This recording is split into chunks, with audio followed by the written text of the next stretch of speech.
नमस्कार, जय हिंद प्यारे दोस्तों। स्वागत है आप सभी का वापस से रीजनिंग की एक नई क्लास में। साथियों, आज की इस क्लास में हम आप सभी के लिए लेकर के हाजिर हो चुके हैं यूपी पुलिस कांस्टेबल री एग्ज़ाम 2024 के लिए रीजनिंग का एक बेहतरीन प्रैक्टिस सेट। प्यारे साथियों, आज की इस क्लास में हम रीजनिंग का प्रैक्टिस सेट नंबर 37 डिस्कस करेंगे। यानी कि साथियों, आज हमारा यूपी पुलिस री एग्ज़ाम के लिए 37वें नंबर का प्रैक्टिस सेट रहेगा। और इससे पहले कि यदि आपने पिछले 36 पार्ट नहीं देखे हैं तो आप पिछले पार्ट को भी जाकर के देखें। वहाँ पर हमने यूपी पुलिस री एग्ज़ाम से संबंधित बहुत ही महत्वपूर्ण प्रश्नों को कवर किया है। चलिए साथियों, बात करते हैं आज की इस रीजनिंग की क्लास के बारे में। तो कुछ इम्पोर्टेंट प्रश्न हमने आज की क्लास में शामिल किए हैं जो आपसे एग्ज़ाम में पूछे जा सकते हैं, जिनमें से दोस्तों क्वेश्चन नंबर 7 आपके सामने है। देखेंगे 3 शब्द दिए हैं, गायक है, लेखक है और अभिनेता। इनके बीच का सही व्यन आरेख ज्ञात करना है। इसके अतिरिक्त हम देखेंगे क्वेश्चन नंबर 1 को, जिसमें लिखा है सम्मेलन का संबंध अगर अध्यक्ष से है तो समाचार पत्र का संबंध किससे हो जाएगा, और इस प्रश्नवाचक चिन्ह के स्थान पर कौन सा शब्द आने वाला है। तो साथियों, आज की इस क्लास को हम बहुत ही शॉर्ट ट्रिक के माध्यम से डिस्कस करेंगे। चलिए क्वेश्चन नंबर 1 की ओर बढ़ने से पहले आप सभी को जानकारी दिला दें कि प्यारे साथियों, अभी भी आप में से 60% ऐसे लोग हैं जिन्होंने चैनल को सब्सक्राइब नहीं किया है। ये डेटा बिल्कुल भी नहीं बदला है। आप प्लीज़ इसको सब्सक्राइब कर लीजिए। जो प्यारे साथी क्लास को देखते हैं, चैनल सब्सक्राइब करने का कोई पैसा चार्ज नहीं लगता है। आपको केवल सीधे हाथ की तरफ एक काली या लाल कलर की बटन दबा देनी है जहां पर सब्सक्राइब लिखा होगा। इससे क्या होगा दोस्तों, आपको प्रतिदिन सुबह 8 बजे क्लास का नोटिफिकेशन मिल जाएगा। इसके अतिरिक्त जिन साथियों ने चैनल को सब्सक्राइब किया है उनकी संख्या लगभग 40% है। आप सभी का दिल से बहुत बहुत धन्यवाद। आप लोग सेशन को एक बार से लाइक कर देंगे और दोस्तों में सेशन शेयर कर देंगे। चलिए क्वेश्चन नंबर 1 की ओर बढ़ते हैं। उससे पहले एक और इम्पोर्टेंट जानकारी। प्यारे साथियों, काफ़ी दिनों से अपने टेलीग्राम चैनल जो कि DS सर ऑफिशियल नाम से है, यहाँ पर PDF नहीं डल पाई हैं। अब दोस्तों यहाँ पर PDF डाल देंगे हम बहुत जल्द। सारी की सारी जो पिछली क्लासेस हुई हैं वहाँ पर RPF कांस्टेबल और तथा ये यूपी पुलिस कांस्टेबल, इनकी सारी की सारी रीजनिंग की जो PDF होंगी वो यहाँ पर मिल जाएंगी। बहुत जल्द डाल देंगे। आप टेलीग्राम को भी ज्वाइन कर लीजिए। टेलीग्राम का जो लिंक है प्यारे दोस्तों, इसका लिंक हमने आपको डिस्क्रिप्शन बॉक्स में दे दिया है। आप यहीं से सीधे टेलीग्राम को ज्वाइन कर लीजिए और यहाँ पर हम आपको PDF उपलब्ध करवा देंगे ताकि आप अपनी प्रैक्टिस अच्छे से कर सकें। चलिए क्वेश्चन नंबर 1 से शुरू करते हैं। पहला प्रश्न आपके सामने है, जिसमें बोला गया है, साथियों कहा गया है, नीचे दिए गए प्रश्न में पहले शब्द का दूसरे शब्द से जो संबंध है वही संबंध तीसरे का चौथे से ज्ञात कीजिए। प्यारे दोस्तों, सबसे पहले देखो लिखा गया है सम्मेलन। क्या लिखा है साथियों? सबसे पहले देखो लिखा है सम्मेलन, और सम्मेलन का संबंध किससे है साथियों? अध्यक्ष से है। किससे है भाई? अध्यक्ष से है। इस बात को आप सभी अच्छे से याद रखेंगे। देखो सम्मेलन का संबंध अध्यक्ष से कैसे है, गौर से समझो। देखो जो सम्मेलन होता है उसको कोई ना कोई व्यक्ति लीड करता है। क्या करता है? लीड करता है। तो प्यारे दोस्तों, सम्मेलन का संबंध उस व्यक्ति को कहा जाता है अध्यक्ष। जो लीड करता है तो सम्मेलन का संबंध हो जाएगा अध्यक्ष से। यानी कि गौर से समझो, जो सम्मेलन करवाता है वो सम्मेलन का क्या कहलाता है? अध्यक्ष। उसी प्रकार बात कर रहा है समाचार पत्र के बारे में। किसके बारे में? समाचार पत्र। देखिए समाचार पत्र को गौर से समझो। समाचार पत्र का संबंध किससे बनेगा? अब हम कहेंगे सर जो समाचार पत्र को चलवाता है यानी कि छपवाता होगा, तो भाई वो क्या कहलाता है? वो कहलाता है साथियों संपादक। क्या कहलाता है? संपादक कहलाता है। इस बात को याद रखेंगे। और विकल्प नंबर डी में संपादक आपको दे रखा है, यही इस प्रश्न का सही उत्तर बन जाएगा। ठीक है, इस बात को याद रखेंगे। चलिए प्रश्न नंबर 1 का उत्तर बनेगा विकल्प नंबर डी। 2 नंबर प्रश्न में आइए इसका उत्तर बताइए। कहा गया है साथियों, समीकरण को हल करने के लिए चिन्हों का सही समूह का पता लगाएं। दोस्तों यहाँ पर 4 विकल्प हैं आपके सामने। इनमें से बताना है ऐसा कौन सा विकल्प है जो इसका सही उत्तर बनेगा। गौर से देखो साथियों, क्या लिखा गया है। सबसे पहले तो 24 है, 24 के साथ में 16 है, 16 के साथ में 8 है और उसके बाद में 32 है। इनमें बताना है कौन सा चिन्ह सही होगा जिससे हमारा समीकरण सही हो जाए। तो हम पहले वाले विकल्प को देखते हैं। इसका कोई शॉर्ट ट्रिक नहीं है। भाग को एक ऐसे स्थान पर रखो जहां ये पूरी तरह विभाजित करता हो। तो पहले ऑप्शन में भाग है, देखो देखते हैं चलता है या नहीं। माइनस और बराबर में 32। अब देखो गौर से, 24 बटे में करेंगे 16, ठीक है, और माइनस का हो जाएगा 8। तो यहाँ पर काटेंगे 8 दूनी 16, 8 तिया 24। एलसीएम लेंगे तो यहाँ पर हो जाएगा 3 माइनस का 8 दूनी 16 बटे में 2, और यहाँ पर क्या हो जाएगा, यहाँ पर आपका बराबर में आएगा 32। तो मुझे बताओ क्या ये 32 के बराबर हो पाएगा? नहीं हो पाएगा भाई, ये तो माइनस का 13 बचेगा। इस कारण ये जो विकल्प नंबर 1 है दोस्त, जो विकल्प नंबर 1 है ये हमारा सही नहीं है, इस बात को याद रखेंगे, यानी कि सेटिस्फाइड नहीं हो रहा है, तो ये गलत हो गया। अब दूसरे वाले को पहली बार में माइनस, दूसरी बार में प्लस लगाना है और इसके बाद में यहाँ पर बराबर लगाना है। तो मुझे बताओ 24 8 होता है 32, और 32 में 16 चला जाएगा तो फिर ये 32 के बराबर कभी होगा ही नहीं, चूंकि ये 16 माइनस का एक्स्ट्रा आ गया, इस कारण ये विकल्प भी नहीं बनेगा। कहने का मतलब है जो विकल्प नंबर 2 है ये भी गलत है। अब तीसरे वाले को चेक करो। तीसरा वाला कह रहा है कि पहले प्लस लिखो और उसके बाद में डिवाइड लिखो और उसके बाद में क्या लिखो, बराबर लिखो। तो भाई ये बताओ क्या हो रहा है, जल्दी से बताओ। तो आप बोलेंगे सर 8 दूनी 16, यहाँ पर 24 प्लस में है, 2 से बच जाएगा बराबर 32। अरे भाई ये तो हमारा 26 बराबर 32 हुआ, ये तो 32 बराबर हुआ ही नहीं, इसका मतलब ये विकल्प भी गलत है। अब भाई कौन सा लास्ट वाला बच रहा है, लास्ट वाले को और चेक कर लो, लास्ट वाले को और चेक कर लो। ये तो तीसरा भी गलत हो गया। देखो पहली बार में डिवाइड रखो, क्या करेंगे, पहली बार में डिवाइड रखेंगे, दूसरी बार में गुणा रखेंगे, बराबर में 32 लाना है। क्या आ सकता है मुझे बताओ, जल्दी से बताओ क्या आ सकता है। देखो यहाँ पर एक बार फिर से करके देखते हैं, 24 बटे में 16 गुणा में 8, क्या ये 32 होगा, मुझे बता दो क्या ये 32 होगा। आप बोलेंगे 8 दूनी 16, 2 से काटोगे 12 बार, भैया 12 बराबर 32, इसका मतलब क्या है भाई, ये भी गलत हो गया। अब तो दया गड़बड़ है, चारों के चारों विकल्प गलत हैं। इसका मतलब क्या होना चाहिए, चारों के चारों विकल्प कैसे गलत हो सकते हैं मुझे बताओ। 24 देखो पहले वाले को देखेंगे तो भाग लगेगा, वो वहाँ पर माइनस है, तो दोस्त ये तो माइनस का 13 बटे 2 आएगा बराबर 32, यानी कि कहीं ना कहीं कुछ गड़बड़ हुई है, कुछ गड़बड़ हुई है दया। यहाँ पर विकल्प 1 भी सही नहीं है, इस बात को याद रखेंगे। देखो यहाँ पर एक बार फिर से देख लो, माइनस लगा, ये डिवाइड लगाओगे पहले वाले में तो यहाँ पर क्या हो जाएगा, फिर से वही बचेगा 3 बटे 2, क्या बचेगा 3 बटे 2 बचेगा। और अगर दूसरी बार में माइनस लगा देंगे 8 में तो ये 13 माइनस का 13 बटे हो जाएगा। तो दूसरे वाले में माइनस करेंगे, फिर से प्लस करेंगे, 24 8 32, माइनस का 16 चला जाएगा तो ये 32 बचेगा। फिर कुछ गड़बड़ है, तीसरे वाले को देखो, भाग लगाएंगे यहाँ पर, 8 दूनी 16, 24 2 26, ये भी नहीं बनेगा यार। तीसरे वाले को देखते हैं, तीसरे वाले को अभी देखा था। इसका मतलब है प्यारे दोस्तों ये 1 भी सही नहीं है।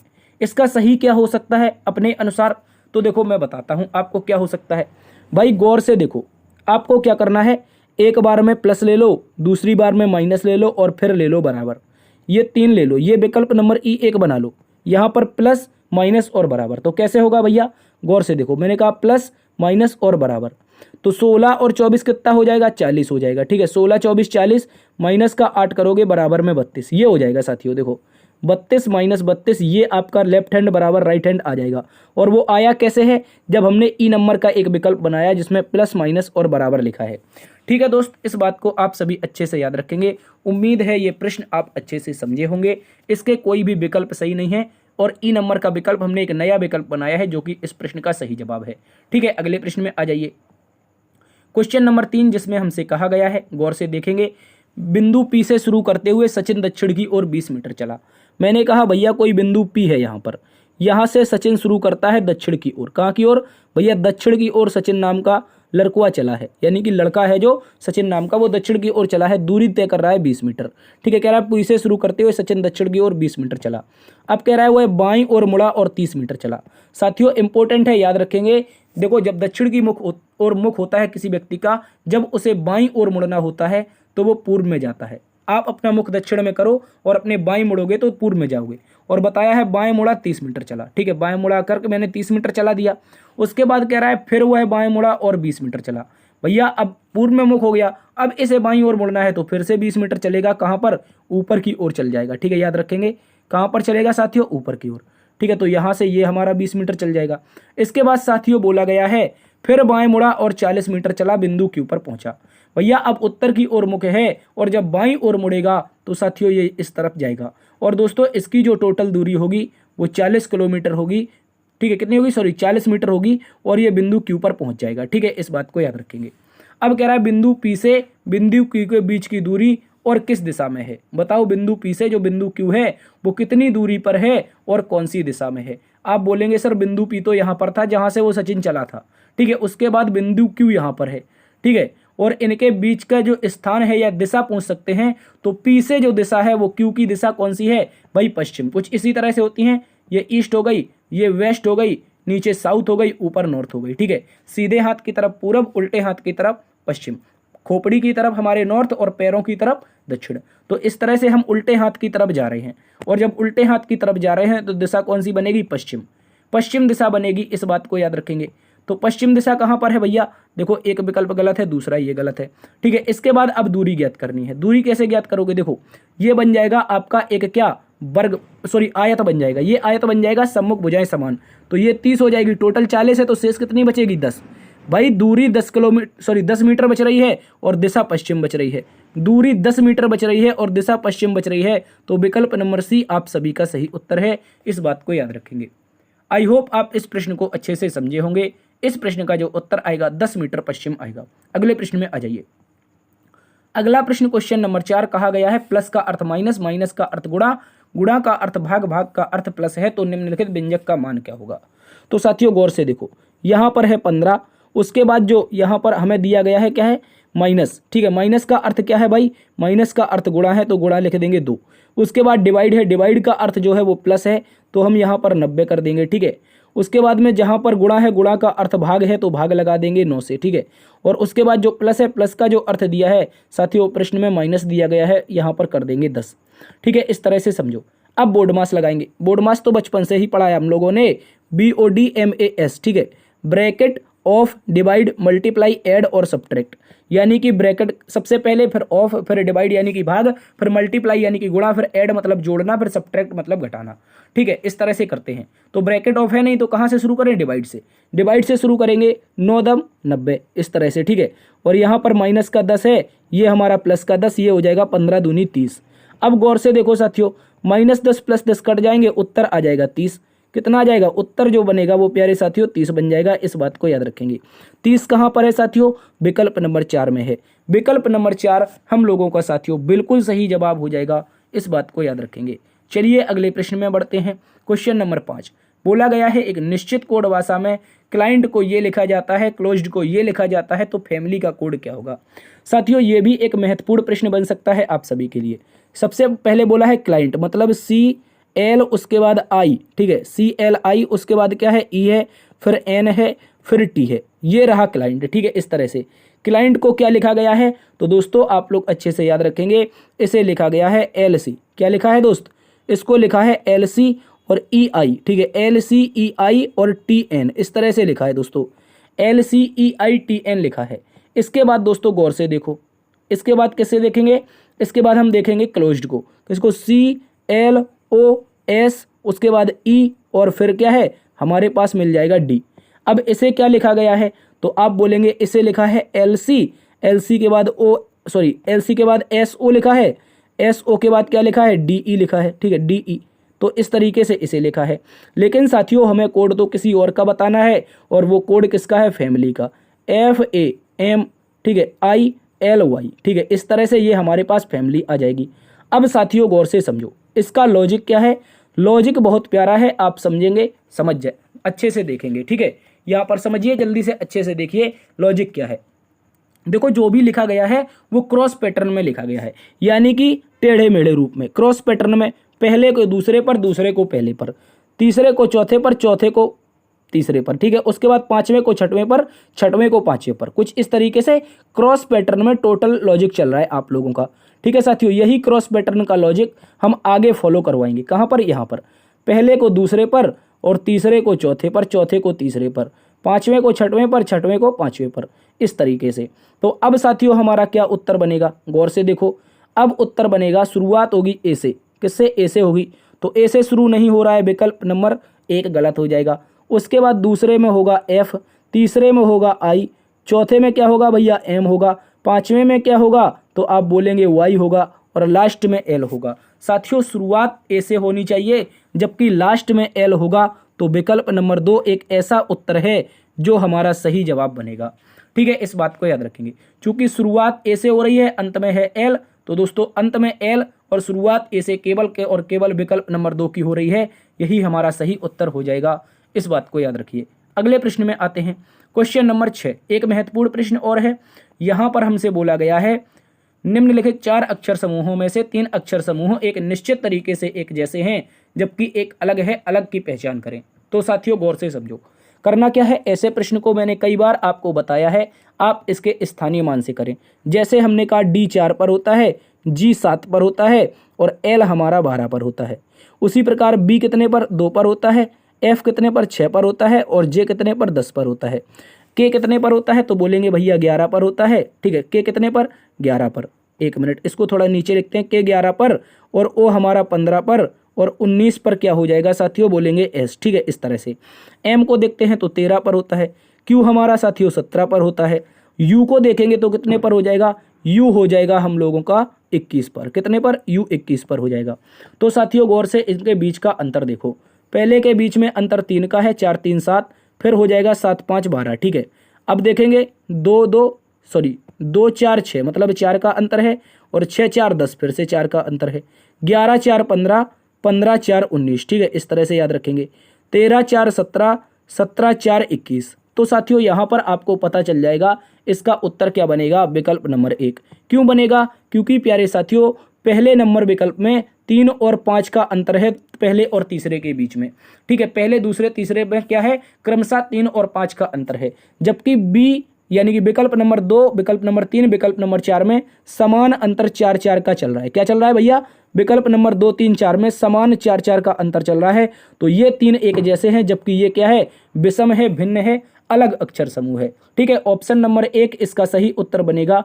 अगले प्रश्न में आ जाइए, क्वेश्चन नंबर 7 साथियों, जहां पर हमसे बोला गया है निम्नलिखित प्रश्न में लुप्त अंक ज्ञात करें। और लुप्त अंक कहां पर, अंत में जो प्रश्नवाचक चिन्ह है इसके स्थान पर क्या आएगा। तो गौर से देखो साथियों, यहां पर हम अंतर से चेक कर सकते हैं। क्या हम इसको अंतर से चेक कर सकते हैं, जी बिल्कुल कर सकते हैं। गौर से देखो साथियों, अंतर पता चल जाएगा तो उत्तर आ जाएगा। 669 और 660 में कितने का अंतर है, तो आप बोलेंगे माइनस का 9 हुआ है। उसके बाद 651 और 660 में एक बार फिर से -9 हुआ है और 651 642 में फिर से प्यारे दोस्तों -9 हुआ है।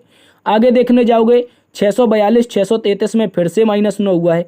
तो भाई समांतर श्रेणी में अगर -9 चलता जा रहा है तो हम भी अगली बार में -9 कर देंगे और जब -9 करेंगे तो 633 और माइनस का 9, 13 में से 9 जाएगा 4 और दोस्तों यहाँ के यहाँ हो जाएगी तो ये बचेगा केवल 2 और ये हो जाएगा 624। क्या हो जाएगा दोस्तों, 624, जो कि विकल्प नंबर 3 में है। दोस्तों ये हमारा एकदम सही जवाब हो जाएगा, विकल्प नंबर 3 उत्तर हो जाएगा। याद रखेंगे, आसान प्रश्न था। क्वेश्चन नंबर 8 में बताइए इसका उत्तर क्या होगा। कोडिंग ब्लड रिलेशन का प्रश्न है जिसमें बोला गया है दोस्तों हमसे ए बी का मतलब है ए भाई है बी का, ए माइनस बी का मतलब है ए पति है बी का, ए क्रॉस बी का मतलब है ए माता है बी की और ए डिवाइड बी का मतलब है ए बहन है बी की। यानी कि आगे हमेशा कुछ ना कुछ आगे वाला व्यक्ति पीछे वाले व्यक्ति का बन रहा है, कोई ना कोई संबंध आगे वाले व्यक्ति का पीछे वाले व्यक्ति से दिया है। तो मैंने कहा हमें क्या बताना है, अगर ये सही है तो इसका व्यंजक का मान बताओ। चलिए गौर से देखो साथियों, गौर से देखो, करना क्या है, P प्लस Q मतलब आगे वाला भाई है पीछे वाले का। तो मैंने कहा जो P है दोस्त, जो हमारा P है, एक मिनट सॉरी, जो प्यारे दोस्तों हमारे पास P है ये भाई है किसका, पीछे वाले के R का। ठीक है, क्योंकि P प्लस R था ना। अब बोलेंगे R और डिवाइड T। ठीक है, R डिवाइड T बोलेंगे। R डिवाइड T में बोला था आगे वाली पीछे वाली की बहन है, तो आगे वाली R बहन हो जाएगी पीछे वाली T की, इस बात को याद रखेंगे। इसके बाद क्या है, माइनस, माइनस का मतलब है आगे वाला पति है पीछे वाले का।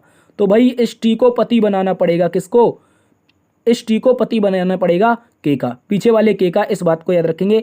चूंकि T माइनस K लिखा था और हमें पता था T A माइनस B में आगे वाला पीछे वाले का पति है, तो मैंने K को पत्नी बना दिया और T को पति बना दिया। इसके बाद बोला है क्रॉस, क्रॉस का मतलब है आगे वाली पीछे वाले की माता है, आगे वाली जो A है वो माता है पीछे वाले B की। तो दोस्तों यहाँ पर देखो गौर से, क्रॉस में क्या है, आगे वाली K माता है किसकी, याद रखेंगे पीछे वाले O की। ठीक है, इस तरह से। उसके बाद फिर से क्रॉस आया है तो आगे वाली O माता हो जाएगी किसकी, नीचे वाले C की। ठीक है, इस तरह से। इस बात को आप सभी अच्छे से याद रखेंगे। प्रश्न में बोला है तो P का O से क्या संबंध है, से लगा है O के साथ, किसके साथ, से लगा है O के साथ। तो O P को क्या बोलेगा, O P को बोलेगा ये मेरे पप्पा जी हैं और पप्पा जी का जो भाई होता है, पापा जी का भाई होता है वो क्या होता है, अंकल जी होता है। अंकल जी बचपन में बोलते थे, अंकल अंकल 5 रुपए की चॉकलेट दिला दो, तो दोस्तों चाचा जी बन जाएगा प्यारे दोस्तों। क्या बनेगा? चाचा जी बनेगा। इस बात को याद रखेंगे। विकल्प नंबर 3 हमारा सही उत्तर है। गौर से देखो, क्या बोला था? पी का ओ से लगा था ओ के साथ। तो अब भैया ओ क्या बोलेगा? वो बोलेगा मेरी मम्मी, मेरे पापा, और मेरे पापा का भैया क्या बनेगा? चच्चा बनेगा। चच्चा बनेगा तो उत्तर बन जाएगा विकल्प नंबर 3। ठीक है, इस बात को याद रखेंगे। अगले प्रश्न में आओ। क्वेश्चन नंबर 9 एक बेहतरीन सा प्रश्न है, इस बात को समझेंगे।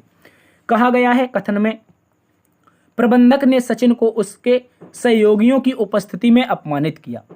जो प्रबंधक है उसने सचिन को उसके दोस्तों, सचिन के जो दोस्त हैं उनकी उपस्थिति में क्या किया? अपमानित किया। तो निष्कर्ष नंबर 1 पर आते हैं। कहा गया है प्रबंधक को सचिन पसंद नहीं था। प्रबंधक ने सचिन को उसके साथियों के सामने उपस्थिति में अपमानित किया। तो निष्कर्ष हम निकाल रहे हैं कि प्रबंधक को सचिन क्या नहीं था? पसंद नहीं था, इस कारण अपमानित कर दिया। भाई ऐसा नहीं होता है। देखो मैं कह रहा हूं, जैसे बचपन में हम स्कूल जाते थे तो हमारे जब प्रिंसिपल सर होते थे या फिर कह सकते हैं डायरेक्टर सर होते थे, तो वो हमको क्यों डांटते थे? आप बोलेंगे सर डांटते थे, ऐसा तो कुछ समझ में आ रहा है। जब हम जाते थे तो हमारी कुछ गलतियां हो जाती थी, तभी हमको वो डांटते थे। तो भाई ऐसा तो है नहीं कि हम अपने प्रबंधक सर, अपने प्रिंसिपल सर को पसंद ना हो, तो ऐसा तो बिल्कुल नहीं है। तो वही यहाँ पर कहना चाह रहा है कि प्रबंधक ने सचिन को उसके सहयोगियों की उपस्थिति में अपमानित किया। क्यों किया होगा? भाई एक दिमाग लगाओ कि कहीं सचिन ने गलती कर दी हो। ऐसा कोई पर्सनली अटैचमेंट तो होगा नहीं कि प्रबंधक को सचिन पसंद नहीं था। ये तो गलत हो जाएगा, बिल्कुल गलत है, याद रखेंगे। आगे बोलो। कह रहा है सचिन अपने सहयोगियों के बीच लोकप्रिय नहीं था। मुझे बताओ भाई, सचिन को जब दोस्तों के सामने अपमानित किया है, लेकिन कथन में के द्वारा दिए गए शब्द ऐसा कहीं नहीं बता रहे हैं कि सचिन अपने सहयोगियों के बीच में लोकप्रिय नहीं था। लेकिन एक बात और समझो कि प्रबंधक अगर सचिन को उसके साथियों की उपस्थिति में अपमानित कर रहा है, तो इसका मतलब सीधा सा ये जाता है कि सचिन अपने दोस्तों में क्या था? लोकप्रिय था। और सचिन की गलती प्रिंसिपल सर या प्रबंधक सर ने पकड़ ली कि सचिन को दोस्तों के सामने अपमानित करें ताकि ये दोबारा भविष्य में गलती ना करे। इसका मतलब दोस्तों के साथ ये लोकप्रिय था। तो इस तरह से पहला गलत दूसरा सही बन सकता है।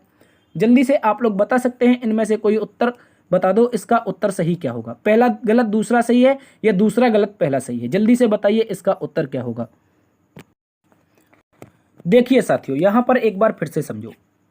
प्रबंधक जी जो हैं सचिन को जब सहयोगियों के सामने अपमानित कर रहे हैं, तो ऐसी कहीं भी कथन में बात नहीं की है कि सचिन अपने सहयोगियों के बीच में लोकप्रिय था या नहीं था। हम ऐसा बिल्कुल भी अपने मन से नहीं कह सकते हैं। इस कारण ये दूसरा वाला भी गलत होगा, याद रखेंगे। पहला तो ना तो प्रिंसिपल या प्रबंधक की कोई सचिन से पर्सनली दुश्मनी हमें पता चल रही है कथन में, और ना ही हमें कथन में ये पता चल रहा है कि सचिन अपने सहयोगियों में लोकप्रिय था अथवा नहीं था। यहीं पर स्टूडेंट फंस जाता है। आपको बिल्कुल भी नहीं फंसना है। कथन में दिए गए तर्क के अनुसार ही आप निष्कर्ष निकालेंगे। और दोस्तों यहाँ पर उत्तर आएगा यदि ना तो एक निष्कर्ष ना ही दो निकलता हो। इस बात को याद रखेंगे। क्वेश्चन नंबर 10 में चलते हैं। कहा गया है यदि किसी वर्ष अगस्त की 25 तारीख को गुरुवार है, तो उस महीने में सोमवार की संख्या क्या होगी? गौर से देखिए साथियों, बहुत इंपॉर्टेंट प्रश्न है आप सभी के लिए। तो मैं यहाँ पर कहता हूँ कि मेरे पास अगस्त का महीना है। किसका? भैया अगस्त का एक महीना है, और उस अगस्त के महीने में बताया है कि 25 को क्या है? भाई 25 अगस्त को दिन है गुरुवार। ठीक है, कौन सा है? गुरुवार। इस बात को याद रखेंगे। अब देखो क्या करना है, सोमवार ज्ञात करना है।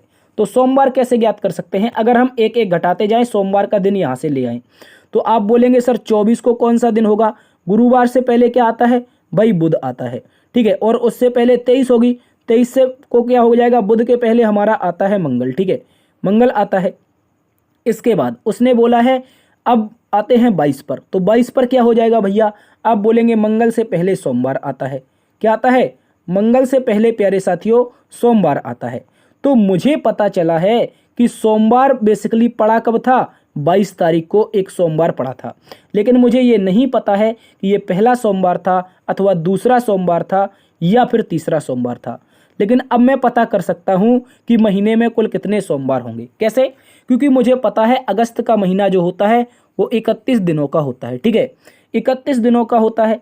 तो दोस्तों जब 22 तारीख को सोमवार है, तो मैंने कहा जब कैलेंडर होता है हर 7वां दिन वापस रिपीट करता है। हर 7 दिन बाद जो दिन होता है वो रिपीट करता है। तो आप क्या बोलेंगे? 7 दिन बाद मतलब 22 के 7 दिन पहले देख लें तो 22 में से 7 घटा देंगे तो क्या बचेगा। आप बोलेंगे यहाँ पर 22 में से अगर 7 घटा दोगे तो 15 बचेगा, अर्थात 15 तारीख को हुआ होगा सोमवार। उसके पहले 7 घटाओगे तो क्या बचेगा, 8 बचेगा। मतलब 8 तारीख को भी सोमवार हुआ होगा, इसमें भी 7 घटाओगे तो 1 बचेगा और आपको पता चलेगा कि सर 1 तारीख को भी सोमवार हुआ होगा। ठीक है, इसके बाद अब देखो, मैंने कहा 1 तारीख को सोमवार, 8 तारीख को सोमवार, यहाँ पर 15 को सोमवार और 22 को सोमवार। तो अगली बार जब जाओगे 7 जोड़ करके आगे बढ़ोगे ना तारीखों में, तो 22 में 7 जोड़ोगे तो कितना आएगा। आप बोलेंगे सर 29। तो क्या अगस्त में 29 है। हाँ बिल्कुल अगस्त होता है 31 का, तो 29 भी आएगा। तो इसका मतलब है सोमवार हमारा 29 को भी हो जाएगा। ठीक है, इस तरह से। तो कुल कितने सोमवार मिले, अब हम यहाँ से काउंट कर सकते हैं। देखो, पहली तारीख को 1 सोमवार, 8 तारीख को दूसरा, 15 को तीसरा, 22 को चौथा और 5वां जो पड़ेगा वो 29 को। तो टोटल सोमवार की जो संख्या आएगी वो विकल्प नंबर बी दोस्तों 5 आएगी।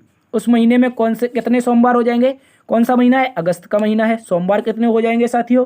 तो आप याद रखेंगे यहाँ पर सोमवार की संख्या 5 मिलेगी। ठीक है, इस बात को याद रखेंगे। 1 में 7 जोड़ोगे 8, 8 में 7 जोड़ोगे 15, 15 में 7 जोड़ोगे 22, 22 में 7 जोड़ोगे 29। तो इस तरह से 5 सोमवार मिलेंगे। अगले प्रश्न में आ जाइए। क्वेश्चन नंबर 11 कहा गया है, कथन और तर्क से संबंधित है, क्या छात्रों को राजनीति में भाग लेना चाहिए। बताइए, क्या छात्रों को राजनीति में भाग लेना चाहिए। कथन पढ़िए और उसके बाद 2 तर्क दीजिए। यहाँ पर आपको बहुत ही सोच विचार के साथ तर्क देने हैं। इसमें यह नहीं होगा कि कथन में कुछ लिखा है तो हम उत्तर नहीं बताएंगे। ये तर्क है, कथन को पढ़ेंगे और अपना अनुभव, अपना सोच विचार रखेंगे, उसके बाद देंगे। तो कह रहा है क्या छात्रों को राजनीति में भाग लेना चाहिए। तर्क नंबर 1 में बोलता है हाँ, यह उनमें नेतृत्व के गुणों को अंतर्निविष्ट करता है। हाँ, यह उनमें नेतृत्व के गुणों को अंतर्निविष्ट करता है। मतलब जो राजनीति करने वाले लोग होते हैं, जैसे बेसिकली आप राहुल गांधी जी को देख लीजिए, प्रधानमंत्री नरेंद्र मोदी जी को देख लीजिए, अखिलेश यादव जी को देख लीजिए, या फिर ममता दीदी को देख लीजिए। तो ये लोग क्या करते हैं, बेसिकली अपनी जनता का, अपने प्रदेश का, अपने देश का क्या करते हैं, नेतृत्व करते हैं। यानी कि वही तो कह रहा है कि छात्र अगर राजनीति में भाग लेंगे तो हाँ, उनमें नेतृत्व के गुणों को अंतर्निविष्ट करता है। मतलब पहला वाला सही है। अब कह रहा है दूसरा वाला तर्क में कोई व्यक्ति आया, उसने बोला छात्रों को राजनीति में भाग लेना चाहिए। तो दूसरा वाला कह रहा है नहीं, उन्हें पढ़ाई करनी चाहिए और अपने करियर का निर्माण करना चाहिए। तो बात तो ये भी सही है कि ये यहाँ पर देखो, ये कह रहा है कि या तो आप नेतृत्व करो, नेतृत्व का गुण लेना है तो आप राजनीति में भाग लो। इसके अलावा दूसरा कह रहा है नहीं लेना चाहिए। क्यों नहीं लेना चाहिए राजनीति में भाग, क्योंकि उन्हें छात्रों को अपनी पढ़ाई करनी चाहिए और करियर निर्माण पर ध्यान देना चाहिए। तो ये बात भी सही है। अर्थात हम क्या बोलें कि दोनों सही हैं। अब आप यहाँ पर फंस जाएंगे। ये कल जैसा क्वेश्चन है, आपको फंसना बिल्कुल नहीं है। या तो वो राजनीति में भाग लें, नेतृत्व करें, या तो राजनीति में भाग ना लें, अपनी पढ़ाई जारी रखें और कैरियर का निर्माण करें। तो ऐसी स्थिति में दोनों तो सही बनेंगे, पर यह बनेगी आइदर और की कंडीशन। या तो एक काम कर लें छात्र, या दूसरा तर्क कर लें छात्र। ठीक है, इस तरह से ये या तो और यानी आइदर और की कंडीशन बनेगी। कह रहा कि यहाँ पर आइदर और की कंडीशन कहीं दे रखी है, देखो विकल्प नंबर सी में साथियों दी गई है। विकल्प नंबर सी में बोला है यदि या तर्क 1 या तर्क 2 निकलता हो तो ये विकल्प नंबर सी आप लोगों का सही हो जाएगा। ठीक है, आइदर और की कंडीशन बनेगी दोस्तों, या तो वो भाग लें, गुणों का निर्वहन करें नेतृत्व के, या फिर पढ़ाई करके करियर का निर्माण करें। अगले प्रश्न में आ जाइए। क्वेश्चन नंबर 12 एक महत्वपूर्ण प्रश्न है, इसको भी देखिए। कथन और धारणा से संबंधित है। प्यारे दोस्तों, अच्छे से समझेंगे। यूपी पुलिस में बहुत ज़्यादा ऐसे प्रश्न पूछे गए थे और बहुत सारे लोग यहाँ पर फंसे हुए थे। आपको बिल्कुल भी नहीं फंसना है, बिल्कुल अच्छे से प्रश्न को पढ़ना है और उसके बाद तर्क वितर्क करना है। तो गौर से देखो, कथन में बोला है 2 महीने पहले, क्या बोला है, 2 महीने पहले केंद्र सरकार द्वारा यह घोषणा की गई थी कि वह पेंशनरों को तत्काल प्रभाव में महंगाई राहत भत्ता देंगे, लेकिन आज तक बैंकों ने बकाया राशि क्रेडिट नहीं की है। एक पेंशनर्स फोरम द्वारा जारी एक कथन। प्यारे दोस्तों, आप इस प्रश्न को समझिए, मैं आपको समझाने का प्रयास करता हूं। 2 महीने पहले केंद्र सरकार ने घोषणा की कि जो पेंशन धारक हैं उनको सरकार क्या देगी, तत्काल प्रभाव से महंगाई भत्ता में राहत देगी, लेकिन आज तक बैंकों ने बकाया राशि क्रेडिट नहीं की।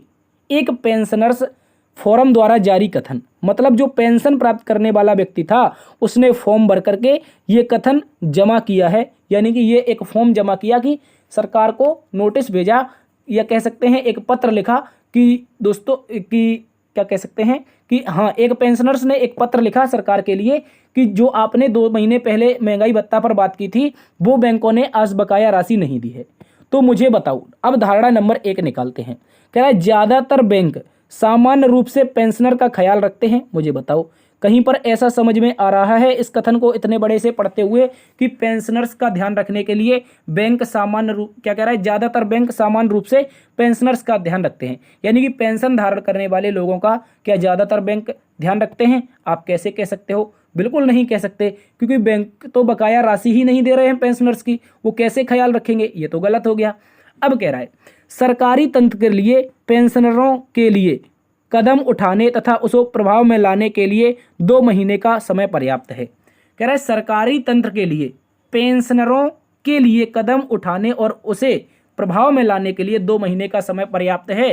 तो आप बोलेंगे सर ये कैसे धारणा रही, ये धारणा कैसी रही? तो मैं समझाता हूं आपको। गौर से देखो, अगर सरकार कहती कि मुझे 5 महीना चाहिए, मुझे 5 महीना चाहिए, तो ये पेंशनर्स कभी भी ये फॉर्म भर के सरकार को चेतावनी नहीं देता। सरकार के पास, गौर से याद रखें, यहां पर धारणा को पढ़ें, 2 महीने पहले जो केंद्र सरकार ने घोषणा की थी कि पेंशनरों को तत्काल प्रभाव से महंगाई भत्ता देंगे, लेकिन बैंकों ने राशि बकाया नहीं की। क्यों नहीं की? क्योंकि 2 महीने हो चुके हैं। और यहां पर बोला है सरकारी तंत्र के लिए पेंशनरों को कदम उठाने और प्रभाव में लाने के लिए 2 महीने का पर्याप्त समय है। आप बोलेंगे हाँ बिल्कुल। ये कैसे है प्यारे दोस्तों? अगर ये 2 महीने का समय पर्याप्त ना होता तो ये पेंशनर्स कभी भी ये फॉर्म भरता ही नहीं। जो फॉर्म में ये जानकारी दे रहा है कि 2 महीना हो गए, सरकार का पैसा आया, बैंकों ने नहीं दिया, तो ये तो पर्याप्त समय था सरकार के पास 2 महीने के लिए। ये बात दूसरी वाली धारणा आपकी बिल्कुल निहित मानी जाएगी, इस बात को याद रखेंगे। और बोलेगा आपसे पहली वाली तो गलत हो गई, दूसरी सही है। तो यदि केवल धारणा एक निहित है, क्या बोलेंगे? यदि केवल धारणा एक निहित है, और इस प्रश्न का उत्तर बनेगा विकल्प नंबर बी। ठीक है, इस बात को याद रखेंगे। आई होप ये प्रश्न आप अच्छे से समझे होंगे। देखो यार, समझाना तो मेरा काम है, मुझे लगता है समझ में आ ही गया होगा आप लोगों को। यदि नहीं आया है तो 1-2 बार फिर से देखिए, जाकर के अपने मन से इसको पढ़ने का प्रयास कीजिए, थोड़ी अपनी समझ विकसित कीजिए, आपको अच्छे से समझ में आएगा। ठीक है दोस्त, अगले प्रश्न में बढ़ते हैं।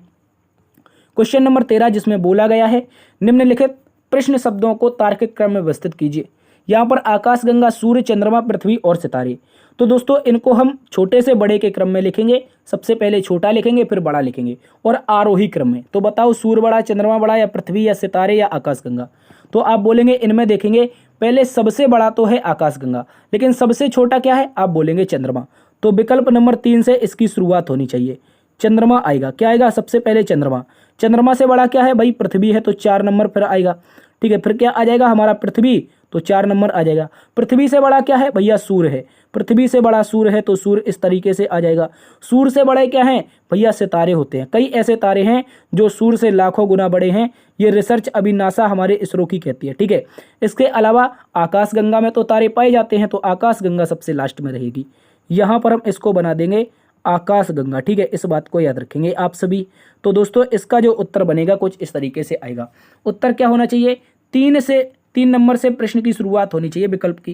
तो देखो 3 4 2 5 1, 3, उसके बाद 4 2 5 1, ये विकल्प नंबर सी में दे रखा है। यही इसका सही उत्तर होगा। इस बात को आप सभी अच्छे से दिलो दिमाग में बसा लेंगे। क्वेश्चन नंबर 14 कहा गया है गायक, लेखक और अभिनेता के बीच सही बेन आरेख क्या होगा? तो साथियों गौर से समझ लो, समय ज़्यादा व्यर्थ नहीं करेंगे।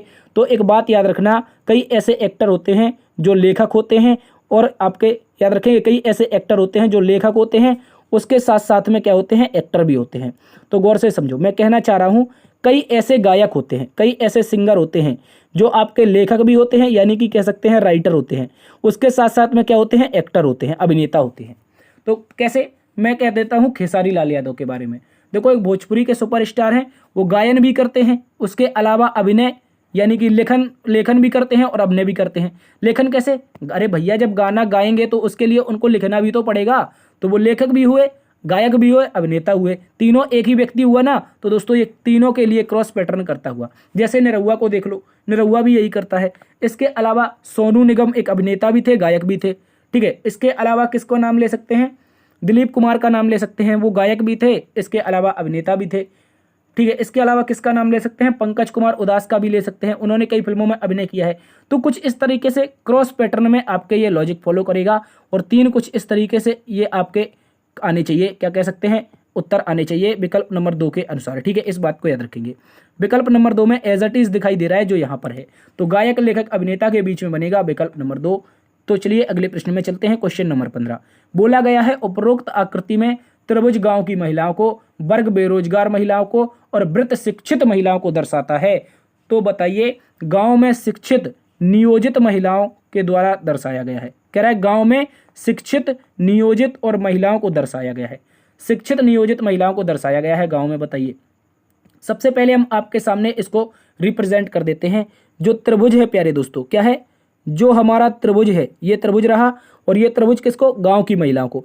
तो हम इसको कह देते हैं विलेज वुमन। क्या कह देते हैं, विलेज वुमन कह देते हैं, गांव की महिलाएं। इसके अलावा जो वर्ग है वो बेरोजगार यानी कि अनएम्प्लॉयड वुमेन, यानी कि हम इसको UW कह सकते हैं, अनएम्प्लॉयड वुमेन कह सकते हैं। ठीक है, इस तरह से। इसके अलावा एक व्रत आया है, क्या आया है, व्रत। और ये जो व्रत है साथियों, ये व्रत प्रदर्शित कर रहा है किसको, शिक्षित महिलाओं को, यानी कि एजुकेटेड वुमेन। ठीक है, इस तरह से educated women, EW educated women, UW unemployed women, VW ये क्या हो जाएगा, ये हो जाएगा विलेज वुमेन। तो प्रश्न में पूछा है गांव में, मतलब विलेज वुमेन में शिक्षित नियोजित महिलाओं द्वारा दर्शाया गया हो। अब भाई ये शब्द आपको गड़बड़ कर सकता है। देखो नियोजित का मतलब मैं आपको बता सकता हूं, आप उत्तर तुरंत बता देंगे। नियोजित का मतलब है नौकरी प्राप्त, क्या कह सकते हैं, नियोजित का मतलब है नौकरी प्राप्त। लेकिन हमें तो बताना है, यहाँ पर हमसे तो दिया गया है गांव की और एजुकेटेड और अनएम्प्लॉयड। तो दोस्तों हम क्या करेंगे, अनएम्प्लॉयड को जो काट देंगे यहाँ पर, क्योंकि हमसे पूछा गया है शिक्षित यानी नौकरी वाले में, शिक्षित में होनी चाहिए और यहाँ पर नियोजित का मतलब नौकरी से है और महिलाओं को बताना है। तो दोस्तों गाँव में भी होनी चाहिए महिलाएं, तो गाँव के लिए ये हमारा त्रिभुज भी आएगा। इसके अलावा क्या है, नियोजित महिलाओं का मतलब है एजुकेटेड महिलाएं। एजुकेटेड महिलाएं वे महिलाएं जो अपने एम्प्लॉय में लगी हुई हैं, काम में लगी हुई हैं, तो इसके लिए हमारा ये व्रत भी आ जाएगा। लेकिन एक बात याद रखना है, यहाँ पर वर्ग बिल्कुल भी नहीं आएगा। ये जो वर्ग दे रखा है ये बिल्कुल भी नहीं आएगा। तो E नहीं आएगा, D नहीं आएगा, F नहीं आएगा, B नहीं आएगा। ठीक है, और क्या पूछा है, गाँव में भी होने चाहिए और शिक्षित भी होना चाहिए, यानी विलेज की वुमेन भी होना चाहिए और एम्प्लॉयड वुमेन भी होना चाहिए। तो दोस्तों यहाँ पर उत्तर जो बनेगा वो दोनों के बीच में एक ऐसा लेटर है जिसका नाम क्या है, G है। इस लेटर का नाम है G और G लेटर कहाँ पर दे रखा है, तो देखेंगे विकल्प नंबर D। विकल्प नंबर D में दिया है G, यही इसका सही उत्तर हो जाएगा। देखो नियोजित का मतलब यहाँ पर शिक्षित से ही है, जो महिलाएं काम कर रही हैं शिक्षित हैं। लेकिन यहाँ पर बेरोजगार महिलाओं की बात कर रहा है, जो बिल्कुल काम ही नहीं कर रही है तो वो बेरोजगार हैं। और हमसे बेरोजगार नहीं, हमसे पूछा जो शिक्षित होनी चाहिए, शिक्षित के साथ साथ काम में भी लगी हुई हों और गाँव की हों। तो विलेज वुमेन के लिए त्रिभुज था, व्रत था आपका एजुकेटेड के लिए, और दोस्तों जो वर्ग था वो अनएम्प्लॉयड का मतलब बेरोजगार के लिए। तो बेरोजगार तो पूछा ही नहीं है, क्योंकि पूछा क्या है, शिक्षित। ठीक है, और पूछा है हमसे नौकरी वाली। तो क्या बोलेंगे, G एकमात्र ऐसा विकल्प है, ऐसी महिला है जो गांव की है, शिक्षित है, नौकरी प्राप्त भी है। इस बात को याद रखेंगे, G आपका विकल्प नंबर D में है, ये आपका सही उत्तर हो जाएगा। आई होप आज की क्लास प्यारे दोस्तों आपको पसंद आई होगी। क्लास यहीं पर समाप्त होती है और आपको एक बार फिर से दर्शन करवा देते हैं उस डेटा का, जो डेटा कह रहा है कि 60% अभी भी ऐसे लोग हैं जिन्होंने अपने चैनल को सब्सक्राइब नहीं किया है। तो प्लीज़ इसका यार कोई भी पैसा चार्ज नहीं है, प्लीज़ इसको सब्सक्राइब कर लीजिए। और जिन लोगों ने सब्सक्राइब कर दिया है आपका दिल से बहुत बहुत धन्यवाद। आप लोग सेशन को लाइक करके दोस्तों में शेयर कर दीजिए और अपने आसपास के दोस्त पड़ोसियों को बताइए जो पढ़ने वाले स्टूडेंट हैं कि हम रीजनिंग को बहुत ही बेहतरीन तरीके से आपको बता रहे हैं। यदि आपको रीजनिंग पसंद आ रही है तो आप अपने साथियों से इसको साझा करें। बस फिलहाल आज के लिए इतना ही, मिलते हैं एक नई वीडियो में, तब तक के लिए अपना ख्याल रखना। ठीक है, देखते रहिए आपका अपना परिवार लर्न विद DS सर। मिलते हैं एक नई क्लास में, तब तक के लिए अपना ख्याल रखिए, खुश रहिए, मस्त रहिए, स्वस्थ रहिए। जय हिंद, जय भारत, जय मां सरस्वती।